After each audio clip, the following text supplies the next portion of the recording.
आरबीआयने एनपीसीआयच्या मार्फत रन होणाऱ्या सर्व प्रकारच्या यूपीआय पेमेंट सिस्टीममध्ये 1 जानेवारी 2024 पासून महत्त्वाचे बदल केलेले आहेत आणि हे बदल करणं आरबीआयला का गरजेचं होतं हे काही आकडेवारी पाहिल्यानंतरच तुम्हाला स्पष्ट होऊ शकेल। तेव्हा ती आकडेवारी पाहूयात। देशात यूपीआयचे वापरकर्ते आहेत 40 कोटी।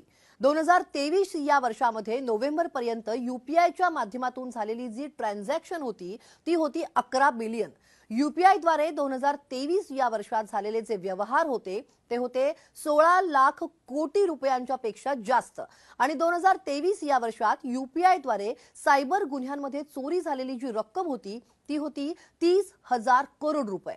तेव्हा येत्या 3 वर्षामध्ये यूपीआयचा जो अपेक्षित वापर आहे तो होऊ शकतो असा अंदाज वर्तवण्यात आलाय, तो आहे 100 बिलियन ट्रान्झॅक्शन्स। आता या सगळ्या आकड्यांवरून तुम्हाला कळलं असेलच की सायबर गुन्हेगारांकडे